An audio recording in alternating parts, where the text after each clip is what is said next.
Uno, dos.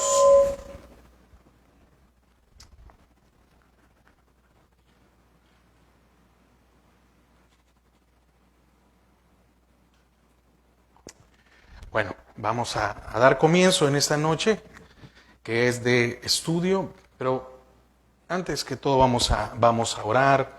Hay unas peticiones, tenía aquí el listado de algunas peticiones y vamos a darle también gracias al Señor porque nos permite un día más, un nuevo día, y es una bendición.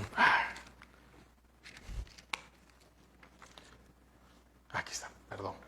Bueno, oramos. Padre, te damos gracias a esta hora porque nos permites una vez más, Señor, tener la oportunidad de estar en tu casa para poder aprender, para poder conocer más de ti. Señor, gracias porque hasta el día de hoy no nos has dejado, no nos has desamparado. Señor, gracias porque tu misericordia y tu amor está sobre nuestras vidas. Señor, queremos poner en tus manos nuestras vidas. También quiero orar, Señor, Padre, porque tú bendigas a cada una de las familias de la congregación, como también a aquellos hermanos que nos acompañan, Señor, en las transmisiones o con los estudios que están en diferentes ciudades o países. Señor, que tú los bendigas. También, Señor, tenemos peticiones por salud, que tú puedas hacer la obra, Padre, en la vida de Alicia Tobar, Mariana Villescas, Sara Lilian de Varías, Noemí de Calderón.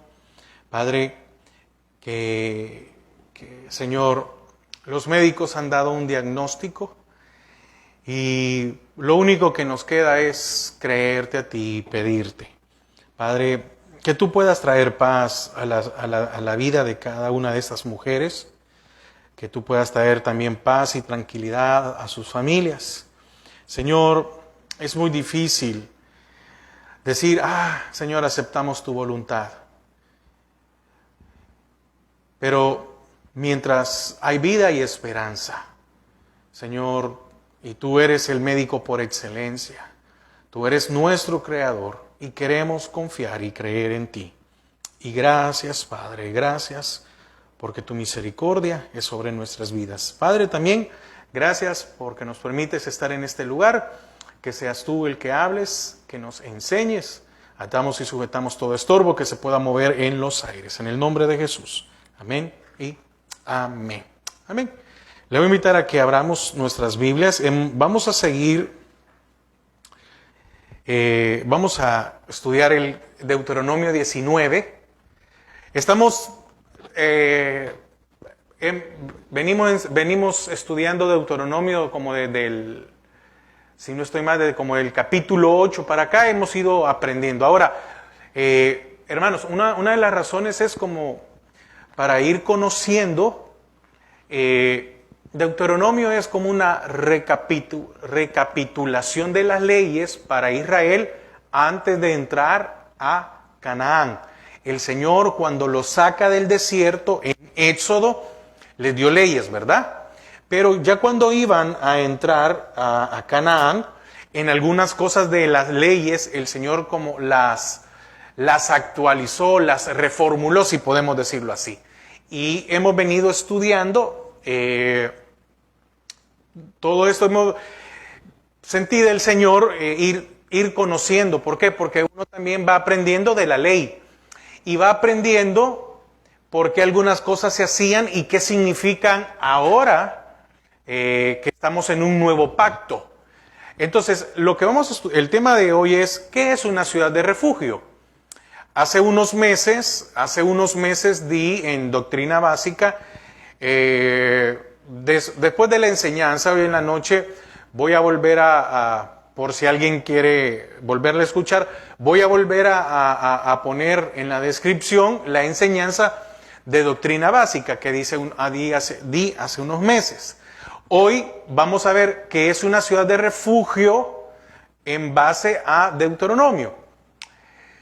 En la enseñanza en Doctrina Básica, ahora para nuestras vidas, nos enseña que Cristo es nuestra ciudad de refugio. Y entonces hoy vamos a ir viendo algunos puntos muy interesantes para conocer qué es o qué era, ¿verdad? Así que Deuteronomio 19, vamos a leer del 1 al 13. Amén.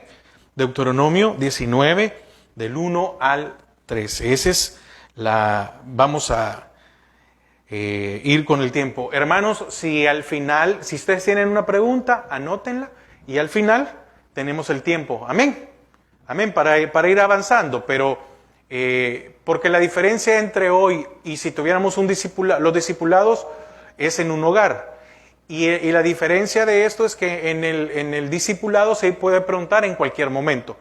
Pero aquí por cuestión de tiempo, para ir avanzando, si tienen alguna duda, ténganla y al final tenemos el tiempo, ¿verdad? Y esperando, ¿verdad?, poder contestarla. Amén, dice la palabra. Voy a invitarle a que se ponga en pie para la lectura nada más. Cuando Jehová tu Dios destruya a las naciones cuya tierra Jehová tu Dios te da a ti, y tú la heredes, y habites en esas ciudades y en sus casas, te apartarás 3 ciudades en medio de la tierra que Jehová tu Dios te da para que la poseas. Arreglarás los caminos y dividirás en 3 partes la tierra para que Jehová tu Dios la tierra que Jehová tu Dios te dará en heredad, y será para que todo homicida huya allí. Y este es el caso del homicida que huirá allí y vivirá. Aquel que hiere a su prójimo sin intención y sin haber tenido enemistad con él anteriormente, como el que fuere con su prójimo al monte a cortar leña, y al dar su mano el golpe con el hacha para cortar algún leño, saltar el hierro del cabo y diere contra su prójimo y éste muriere. Aquel huirá a una de estas ciudades y vivirá. No sea que el vengador de la sangre enfurecido persiga al homicida y le alcance por ser largo el camino y le hiera de muerte, no debiendo ser condenado a muerte por cuanto no tenía enemistad con su prójimo anteriormente. Por tanto, yo te mando diciendo, separa 3 ciudades, y si Jehová tu Dios ensanchare tu territorio como lo juró a tus padres, y te diere toda la tierra que prometió dar a tus padres, siempre y cuando guardares todos estos mandamientos que yo te prescribo hoy para ponerlos por obra, que ames a Jehová tu Dios y andes en sus caminos todos los días. Entonces añadirás 3 ciudades más a estas 3, para que no sea derramada sangre inocente en medio de la tierra que Jehová tu Dios te da por heredad, y no seas culpado de derramamiento de sangre. Pero si hubiere alguno que aborreciere a su prójimo y lo acechare y se levantare contra él y lo hiriere de muerte y muriere, si huyere a alguna de estas ciudades, entonces los ancianos de su ciudad enviarán y lo sacarán de allí y lo entregarán en manos del vengador de la sangre para que muera. No le compadecerás y quitarás de Israel la sangre inocente y te irá bien. Amén. Podemos tomar asiento. Amén. Fíjese que la idea de establecer las ciudades de refugio, y esa es la razón principal, era para abrigar o darle espacio o refugio a aquel que matara involuntariamente. Esa era la razón. Al final hubieron 6 ciudades, hubieron 6 del lado del Jordán y otras 6 del otro lado del Jordán por aquellos que no pasaron. Y entonces una de las características era que estos tenían que estar en lugares visibles para que cuando alguien matara involuntariamente, porque para ellos era, entonces pudiera ver la ciudad de refugio y poder correr allí. Normalmente tenía que estar en alto, no podía estar en bajo, sino que en alto. ¿Para qué? Para que cuando se cometiera este homicidio involuntario, pudiera ver y poder correr y llegar. Amén. Ahora, la bendición que tenemos es que nosotros podemos ver al Señor. Esa es la bendición que tenemos, que el Señor lo podemos ver. Entonces, Esto es específicamente para cuando hubiera un homicidio involuntario. Voy a dar la cita, no lo vamos a leer ahorita porque queremos avanzar, pero en Éxodo 21, del 12 al 14, Moisés anunció la idea de la ciudad de refugio para servir de asilo para una persona envuelta en un homicidio involuntario. Entonces, después de la conquista de la tierra prometida en los días de Josué, 3 ciudades fueron establecidas en Canaán como ciudades de refugio. Y estas ciudades en Canaán eran divididas en 3 distritos y con buenos caminos a cada ciudad, porque fíjese que dice en el versículo 3 del capítulo 19, arreglarás los caminos. ¿Por qué? Porque se le estaba dando la opción de salvarse a aquel que había sido involuntario. Amén. Yo creo que lo vamos a ver más adelante, pero si alguien llegaba, alguien podía decir, mire, es que fue involuntario, no fue con premeditación. No era que solo el que llegara y decía, aquí vengo y no me va a pasar nada. No, se hacía un juicio. Entonces se hacía un juicio y si convencía, y aparte habla de ancianos, y recuerde una cosa, anciano no solo tiene que ver con la edad, sino que también, aquí tal vez eran ancianos por la edad, pero tenían que ser personas honestas, puras, sinceras, personas intachables. Entonces, no había, pues no se creía, ¿verdad?, que iba a ser algo justo. Entonces, el libro de Deuteronomio no menciona los nombres de las 3 ciudades de refugios en Canaán. Son 6. Lo tengo, aquí solo se mencionan Quedes, Siquén, Hebrón, pero también está Cades y todos los demás. Ahora, recuerde, le voy a poner el link en el caso de Facebook, puedo volver a postear la enseñanza para que quien quiera escuchar la enseñanza en doctrina básica, ahí está, y está el significado. Yo aquí tengo aquí tengo, ¿cómo se llama? Las ciudades. Es Cades, que significa santuario o justicia, Siquén, hombro, Hebrón, comunión, Becer, fortaleza, Ramot, ensalzamiento, y Golán significa gozo. Al final eran 6 ciudades. 6, probablemente por número de hombre, ¿verdad?, para salvar la humanidad de cada quien. Entonces, Quedes, en el norte, era una ciudad en Galilea. Siquén, una ciudad en el centro de Canaán. Y Hebrón, conocido también como Kiriat Arba. Y fíjese que normalmente, como le digo, estaban en una región montañosa. ¿Para qué? Para que cualquiera, lo que pasara desde cualquier punto se pudiera ver. Amén. Para que desde cualquier punto se pudiera ver. Y aquel que miraba y llegaba podía ser salvo. Así como cuando Israel fue desobediente, ¿verdad? Y el Señor le mandó serpientes ardientes. Y entonces Él mandó a erigir una. Y muchos toman de ahí razón para decir de que el Señor, por eso deben de adorar imágenes. No es así. El Señor en esa ocasión mandó a que se hiciera eso para la salvación de ellos, pero en ningún momento dijo van a adorar esto, porque después todo eso fue destruido, no quedó. Entonces ellos podían ver la ciudad y poder llegar ahí. Como le dije hace un momento, habían ciudades. Mire la misericordia de Dios. Habían ciudades de un lado y del otro. Recuerde que hubieron 2 tribus que dijeron, mira, Moisés, no queremos pasar, aquí nos queremos quedar, aquí nos gusta, y si es necesario, no te preocupes, vamos a ir a pelear. Y fíjese que esa no era la voluntad del Señor, porque al final Israel no conquistó todo lo que tenía que haber conquistado. Si Israel no fue más grande como nación, fue porque ellos fueron muy desobedientes al Señor. Ellos pudieron haber conquistado más, pero por la desobediencia de ellos no hicieron más eso. Entonces, como les decía un momento, Becer, Ramot y Golán estaban del otro lado.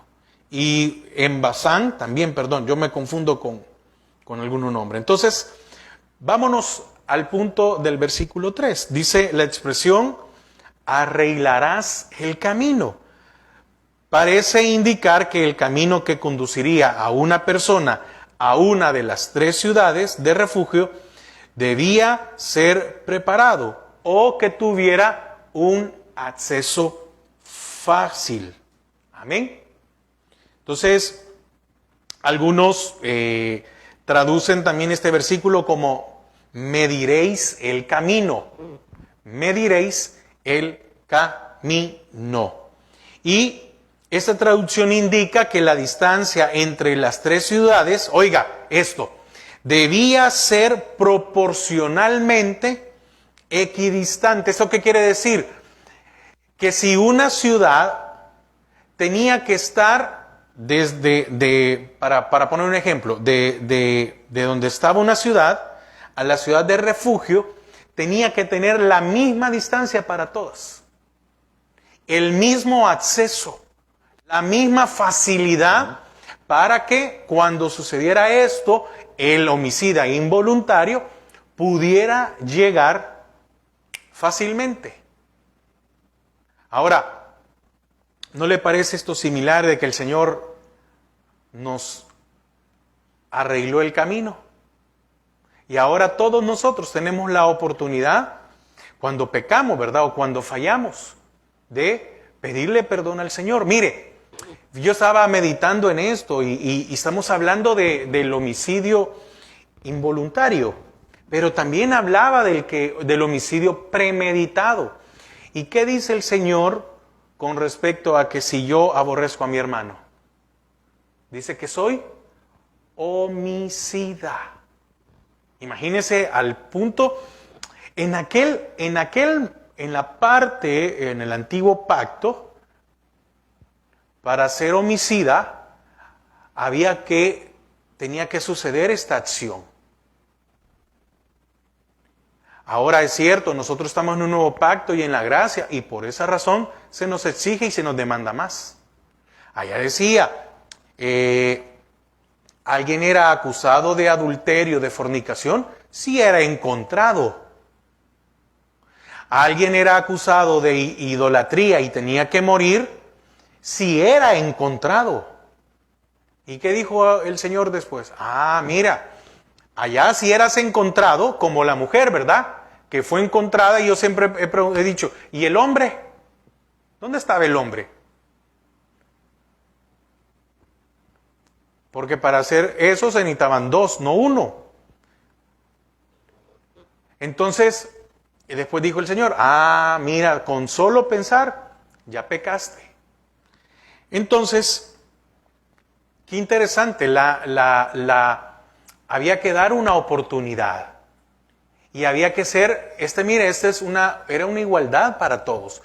El mundo habla de igualdad y de equidad, pero lo hace de una manera a su conveniencia. La palabra habla de justicia y de equidad. Justicia es cuando tenemos los mismos derechos todos. Pero equidad es que vamos a recibir el pago según nuestras capacidades. Esa es la diferencia. Porque mire, si usted tiene un negocio, usted le va a pagar lo mismo a alguien que trabaje 5 que trabaje 10 horas. ¿Verdad que no?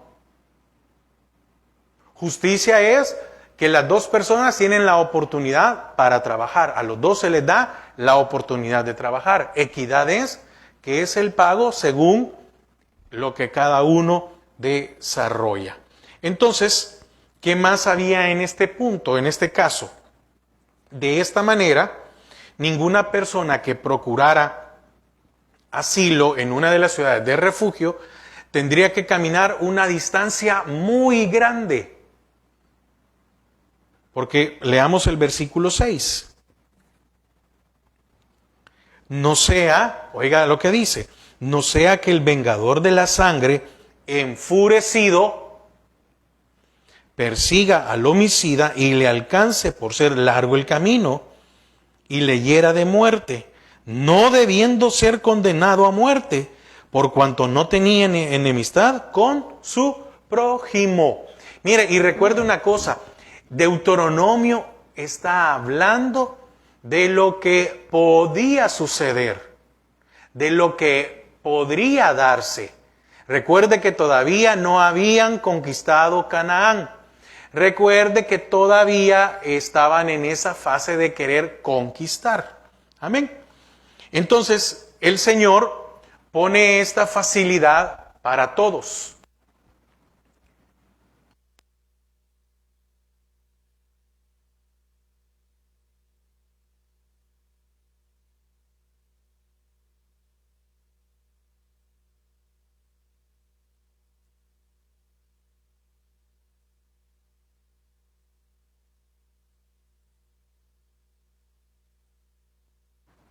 Amén.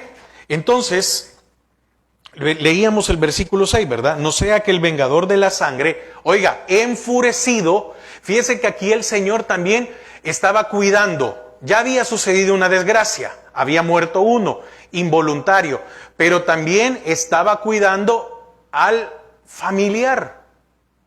¿Por qué? Y aquí lo dice muy claro. No sea que el vengador de la sangre, oiga, enfurecido. ¿Y qué pasa cuando nos llenamos de furia? Pues perdemos la sobriedad y un sentimiento, una indignación nos puede llevar a hacer algo peor. Porque déjeme decirle algo, aquí dice, no debiendo ser condenado, oiga, no debiendo ser condenado a muerte por cuanto no tenía enemistad con su prójimo anteriormente. Amén. Oiga, no debiendo ser condenado. Entonces imagínese, permítame.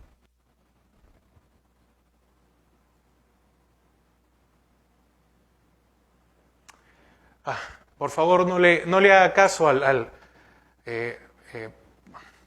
bueno, yo me encargo después.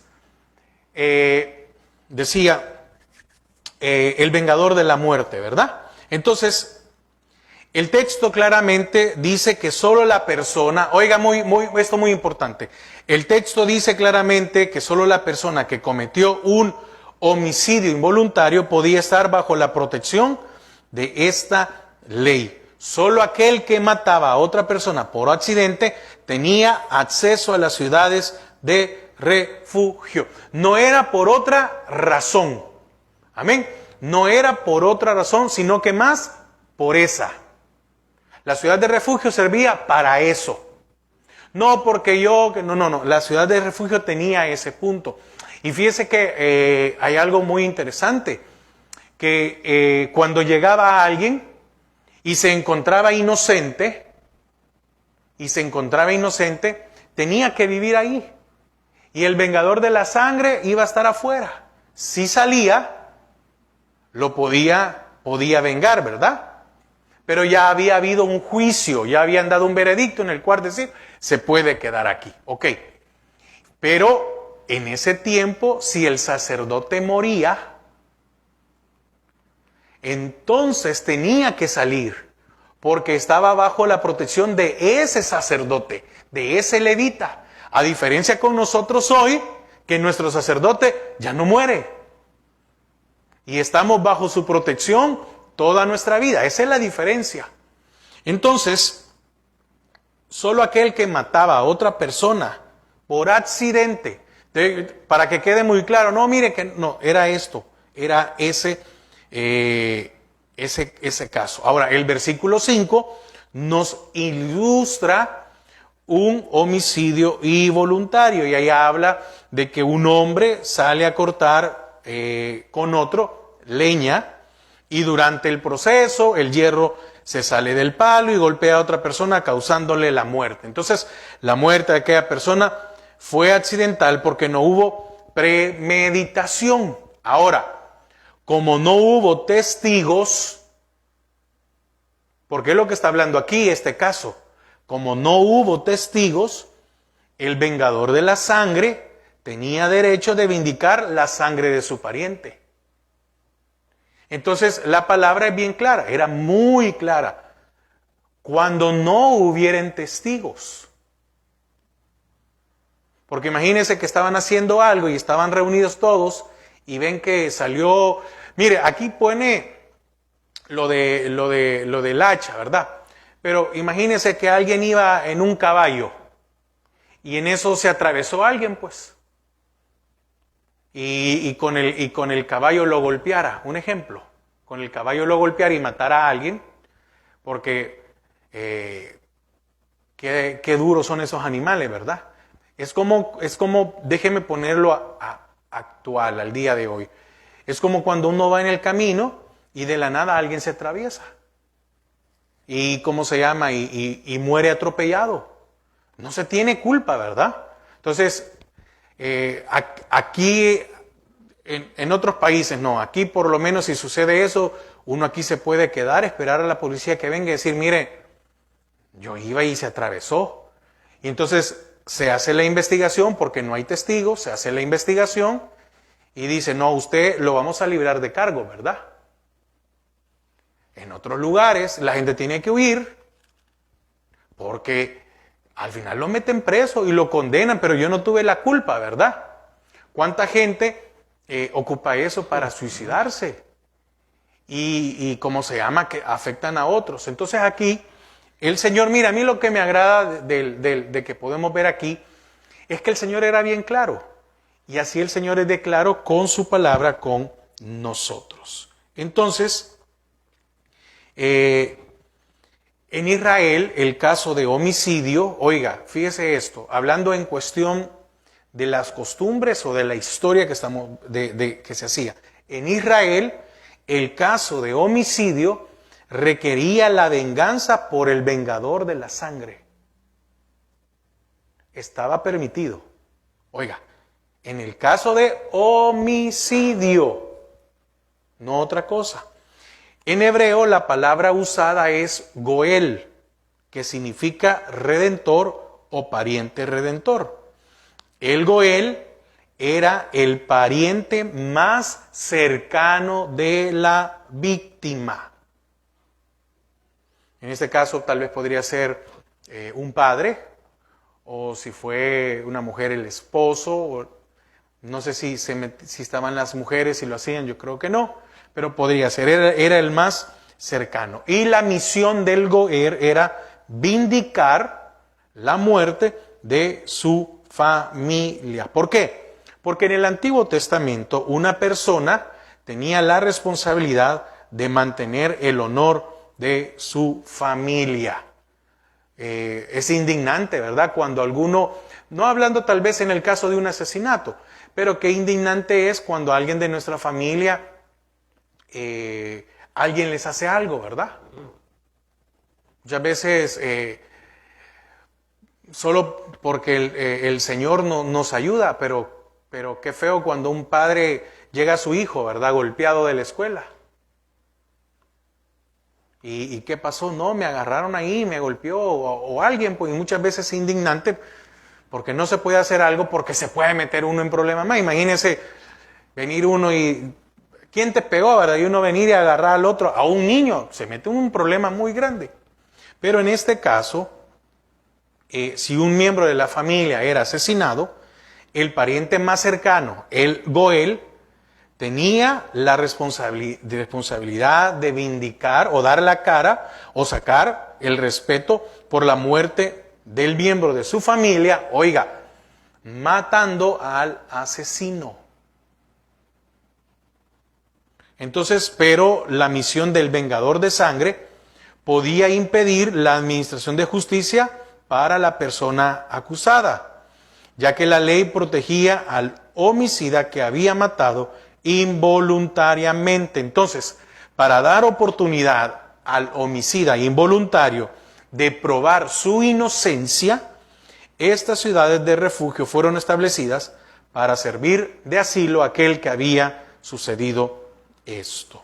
Amén. Entonces estamos viendo esta parte de qué es una ciudad de refugio, pues, ¿para qué servía? Es muy interesante porque allí está, fíjese, ahora el Señor es nuestra ciudad de refugio. Él es a donde podemos correr. Él es donde nos podemos refugiar. Amén. Entonces, la persona inocente tenía el derecho de encontrar protección en una de las ciudades de refugio antes que el vengador de sangre lo encontrara. Como le dije hace un momento, no era que llegaba y decía, yo maté involuntariamente, y era como, no hay problema, pase adelante.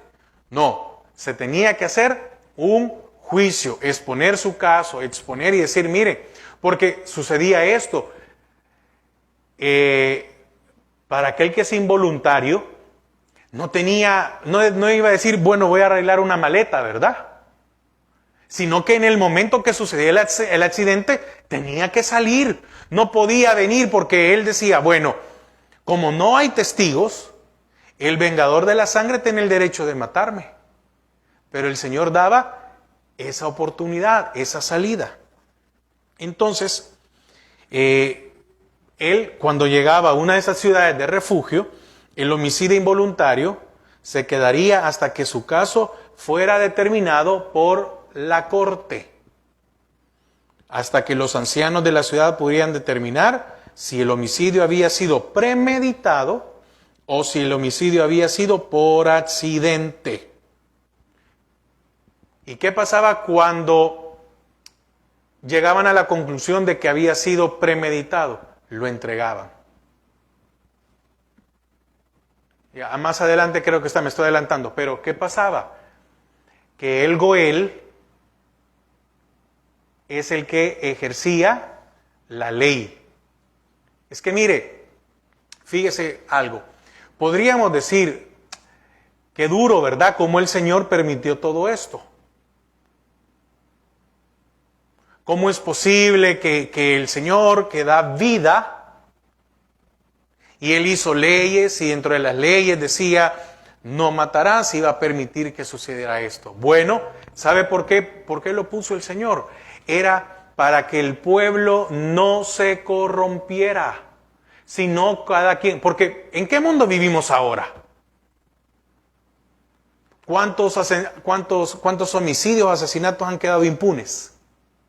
¿Y cuántos que fueron involuntarios ahí están presos? Entonces, ¿para qué era? Para que el pueblo no se corrompiera.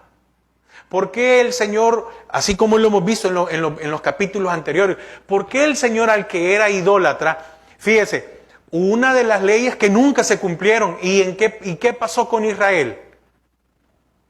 Fueron adoradores de todos los dioses que se les presentaron.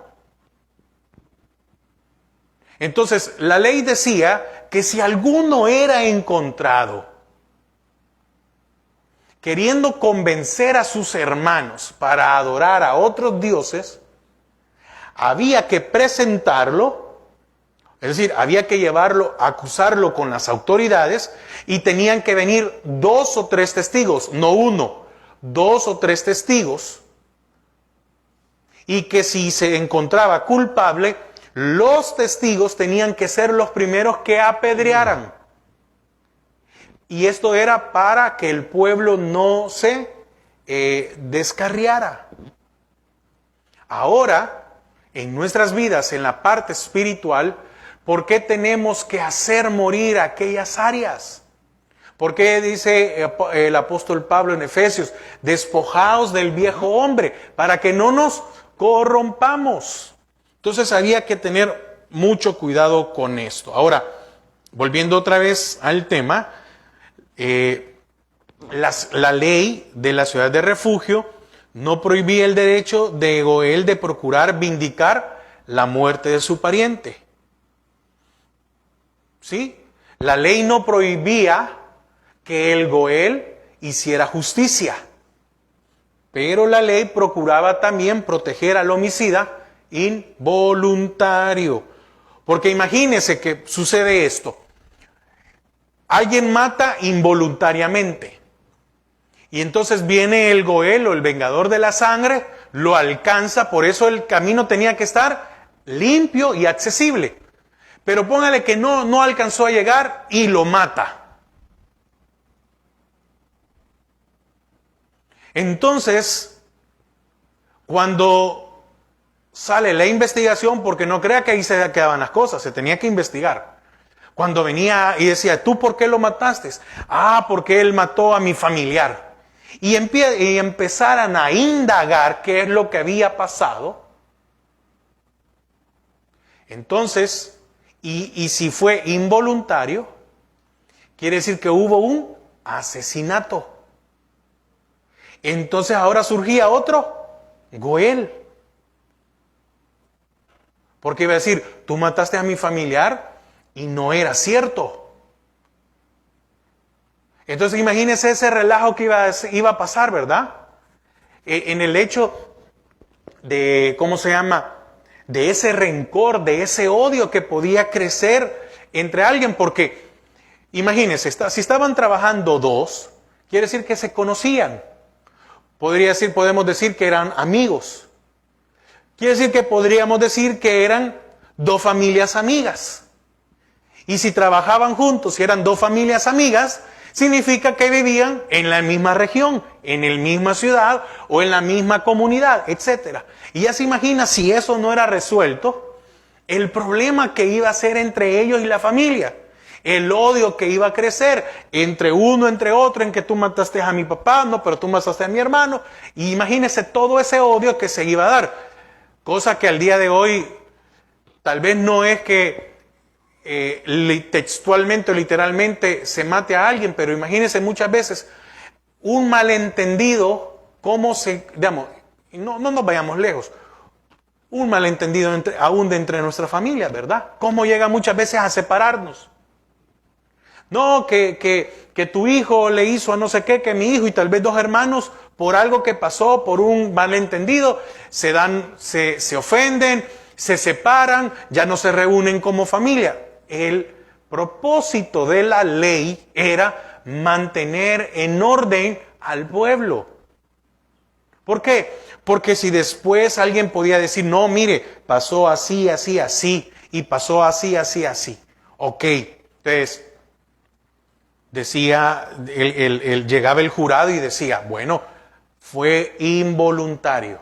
Y como es involuntario, entonces el Señor, y aquí es a lo que yo quiero llegar, el punto importante, el Señor mandó a preparar ciudades, no casas, ciudades para estos. Y mientras el sacerdote vivía, porque mire, al Goel le quedaban dos opciones, o perdonar y decir, y convencerse, ¿verdad? Sí, es cierto, fue involuntario. Fue algo que no se pudo detener, no fue su culpa. O esperar a que un día dijera, este va a salir. Y afuera ya tenía todo el derecho. ¿O no? Mientras nosotros estemos bajo la protección de Dios, no nos va a pasar nada. Pero medio nos salimos y cómo nos va, ¿verdad? Y no lo confundamos, porque es cierto que el Señor ha puesto autoridades como hombres, como ministros, pero eso no significa, ¿cómo se llama? Cuando hablo de autoridad o de una cobertura, no estoy hablando de que el hombre tiene poder para hacer pedazos a alguien, no, eso es el Señor únicamente. El Señor ha puesto un orden y autoridades dentro de la iglesia para que no se desordene. No es otra cosa. Y que hay que respetar a nuestras autoridades. Y el Señor no solo habla de autoridades espirituales, habla aún de nuestras autoridades seculares, que debemos de respetar y someternos. El Señor es un Dios de orden. Entonces, el Señor que quería que no hubiera un desenfreno. Y vemos que habían 3 lugares de un lado y 3 lugares del otro. Ahora, otro propósito de las ciudades de refugio era para evitar, como dije hace un momento, solo que como le dije me adelanté. Otro propósito de la ciudad de refugio era para evitar el derramamiento de sangre inocente en la tierra que Israel iba a recibir de parte de Jehová. ¿Por qué? Porque toda la comunidad sería culpada por causa de un derramamiento de sangre inocente. La persona que mataba intencionalmente a otra persona no podía encontrar protección en ninguna ciudad de refugio. Amén. Entonces, si alguien le daba acceso u oportunidad a alguno de estos para que entrara a la ciudad siendo culpable, la comunidad sería culpada de un derramamiento de sangre inocente. El Señor fue muy claro y dijo, en las ciudades de refugio, ninguno que lo hizo intencionalmente tiene protección. Increíble, ¿verdad? Mire, el Señor es bien claro con nosotros. Cuando, creo que lo decía en la enseñanza de ayer, si no estoy mal, creo. El Señor nos libró de la ley del pecado y de la muerte. ¿Qué quiere decir esto? Bueno, que cuando nosotros estábamos bajo la ley del pecado, no teníamos opción y estábamos obligados a pecar. Pero cuando el Señor nos libra de la ley del pecado y de la muerte y nos pone de la ley del Espíritu de vida en Cristo, somos libres de esa obligación a pecar. Pero ahora, si pecamos, lo hacemos voluntariamente. Entonces, el Señor creo que es muy claro, ¿verdad?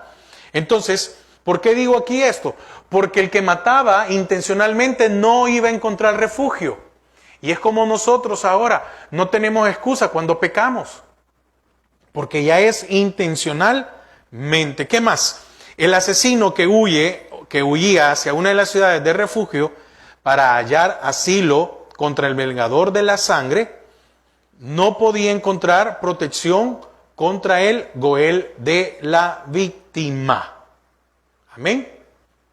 Repito otra vez, aquel que había matado intencionalmente, no había protección para él.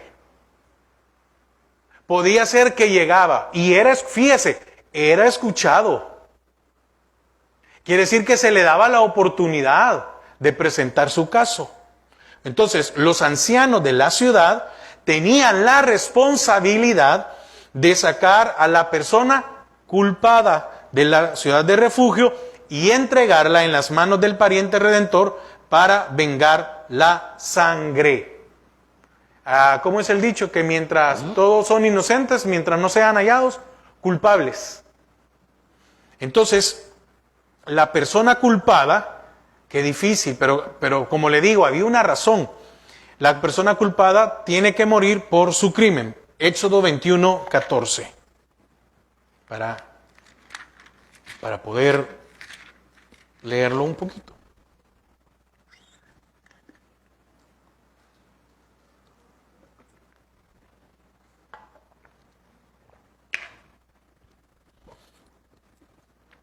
Éxodo 21:14. Pero si alguno se ensoberbeciere contra su prójimo y lo matare con alevosía, oiga, de mi altar lo quitarás para que muera. Increíble, ¿verdad? Increíble muchas veces el comprender. Ahora, muchos dicen, y lo repito yo muy seguido, pero espero que no se canse de escucharlo. Muchos dicen, no, es que la ley ya no es válida. No, la ley ya no nos mata, no nos condena. ¿Para qué está la ley el día de hoy? Para preservarnos, nada más. Nos preserva, porque por medio de su palabra podemos encontrar qué es lo que no debemos de hacer. Nada más. Entonces, en el caso de que el asesinato haya sido premeditado, oiga, el vengador de sangre actuaba como representante de la corte para administrar la justicia a la persona culpable. ¿Qué quiere decir esto? Que el Goel ejecutaba la sentencia. No podía hacerlo otro. Entonces, y encontraba un comentario, y oiga cómo dice, la persona culpada de un homicidio intencional debía ser ejecutada sin compasión, porque era culpable de un crimen de muerte. Ahora, no me estoy metiendo porque a mí mezclar política con cosas de la palabra, no, para nada, no, eso no. Pero veamos la situación del mundo en que vivimos. La situación del mundo que vivimos es ¿por qué hemos llegado a cómo está el mundo hoy? Bueno, simple, viene alguien, asesina a alguien, y ya como en algunos lugares no hay pena de muerte, ¿verdad? Van para allá, los condenan, y ¿qué se vuelven? Una carga del Estado, ¿verdad? Y pasan ahí el tiempo. Estoy hablando, por favor, estoy hablando de aquellos que lo han hecho premeditadamente. No estoy hablando de aquellos que tal vez por un ataque de ira o no, vemos. Ahora, ¿a qué nos lleva el pecado? A la muerte. ¿Y por qué muchas veces nosotros le tenemos compasión al pecado? Cuando el pecado no tiene compasión de nosotros.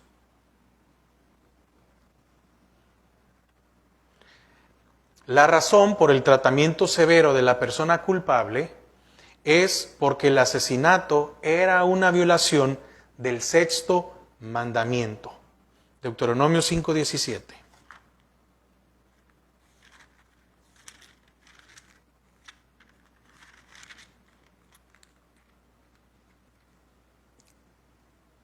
No matarás. Que está también allá en Éxodo, ¿verdad? No matarás. Y entonces, la destrucción de una persona creada a la imagen de Dios, por lo tanto, era un asalto contra el propio Dios. Así como fuimos creados a su imagen, ¿verdad? Génesis 1:27. Y dijo Dios, hagamos. ¿A quién le dijo? A la Trinidad. Es la primer luz, o la primera vez que se da a conocer la Trinidad, ¿verdad? Hagamos al hombre a nuestra imagen y a nuestra semejanza. Déjeme leérselo. Génesis 1:27.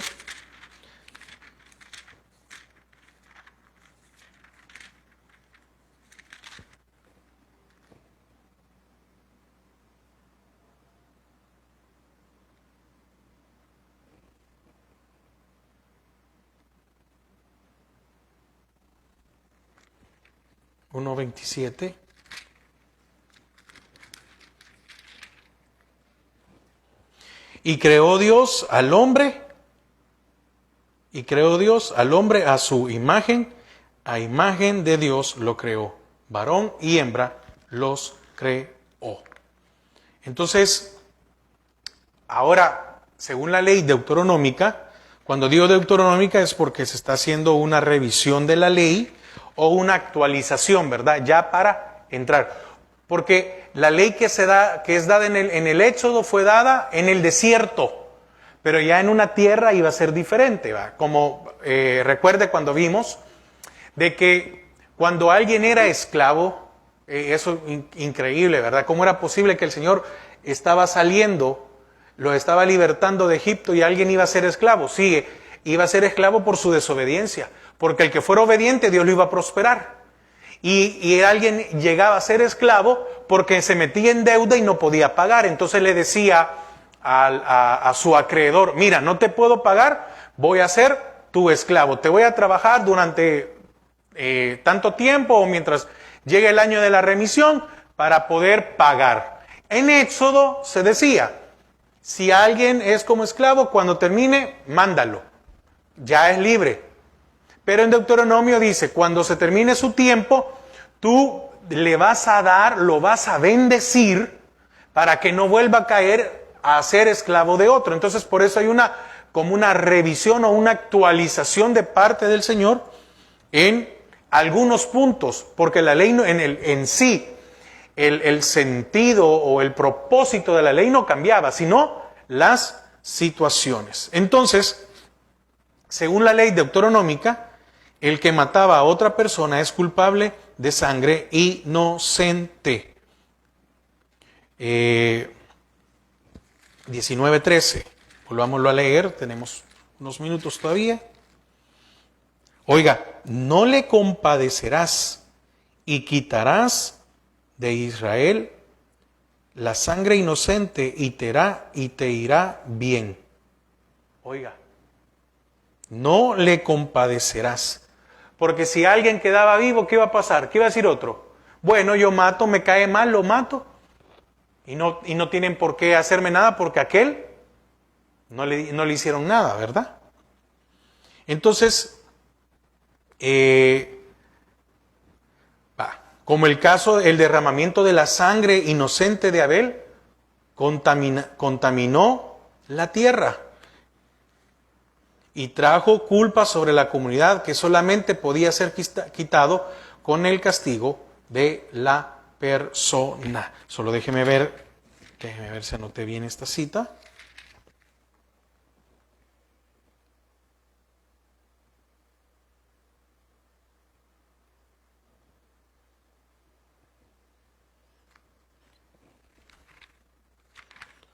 Si no estoy mal. Génesis 4, acompáñame a Génesis 4, 10. Sí, esa es. Bueno, creo que nos vamos a quedar aquí hasta que se termine la tormenta.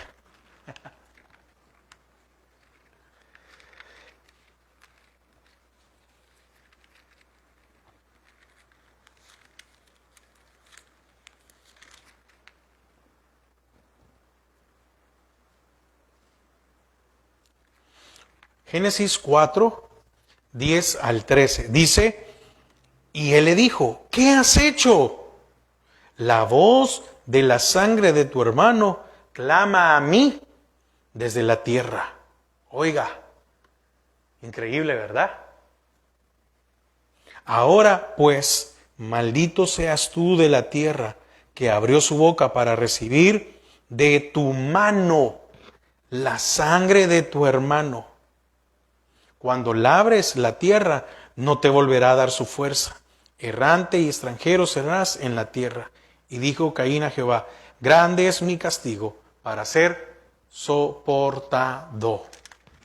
Increíble.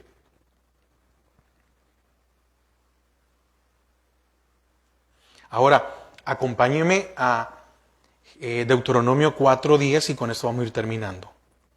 Porque el Señor les dejó o les puso leyes. Deuteronomio 4:10.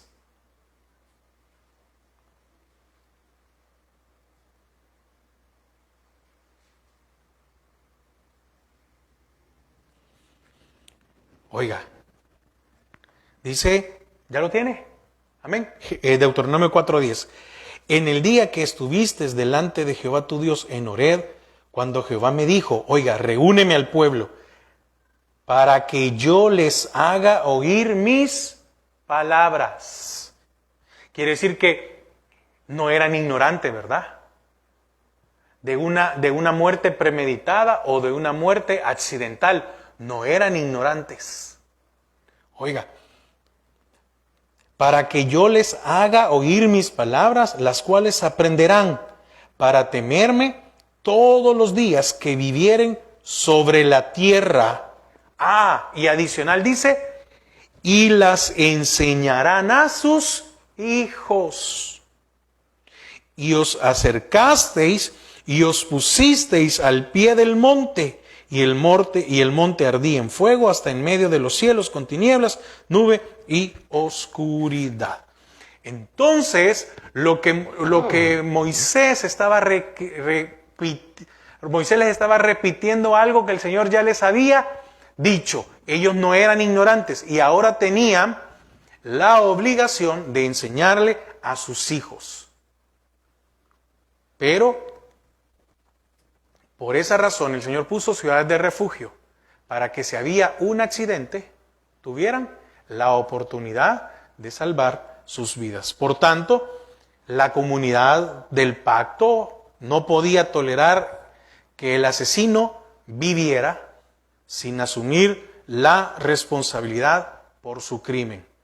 Solamente con la ejecución de la persona culpable podía ser el pueblo restaurado en su relación con el Señor. Amén. Entonces, como les decía, esto es desde esta vista, ¿verdad? En Deuteronomio como historia, razones, ¿qué más? Y si no, hermanos, les invito a que escuchen la enseñanza de Ciudad de Refugio, que es ya más a lo espiritual. Amén. Vamos a llegar hasta aquí. ¿Alguna pregunta? ¿O quedó claro? Muy bien. Ok, bueno. ¿O no entendieron nada? Si no, mentiras. No, son cosas muy importantes porque esto nos va ayudando a entender.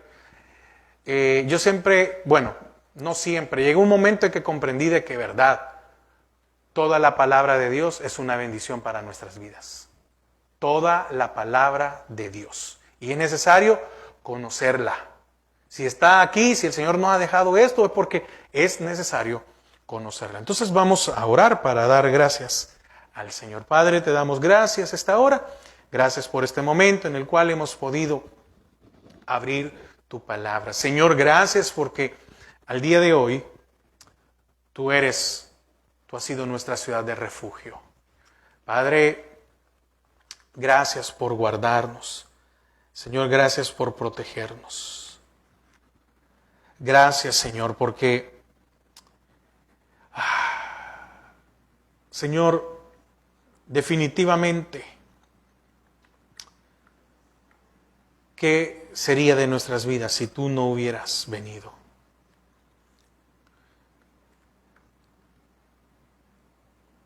Los nombres en cada una de las ciudades tenían un propósito. En el caso de Hades, habla de justicia. Cristo es nuestra justicia. En el caso de Siquem, significa hombro. Y es porque ahora tú nos ayudas a llevar nuestras cargas. En el caso de Hebrón, es comunión. Porque es por medio de ti que la comunión con Dios ha sido restaurada. Becer es fortaleza. Tú eres nuestra fortaleza. Ramot es ensalzamiento. Tú te hiciste menor que los ángeles. Señor, gracias. Te he vuelto nuestro mediador y Golán, que es gozo. Cristo es nuestro gozo. Estas ciudades de refugio eran para quitarle esa pena, esa tristeza y tener una vida en paz, una vida digna a aquel que por accidente había cometido un asesinato. Padre, Gracias, gracias, gracias, gracias. En el nombre de Jesús. Amén y amén. Que el Señor les bendiga. Y también saludo a mis hermanos que nos han acompañado en la transmisión. Que el Señor les bendiga y que pasen una feliz noche. Amén.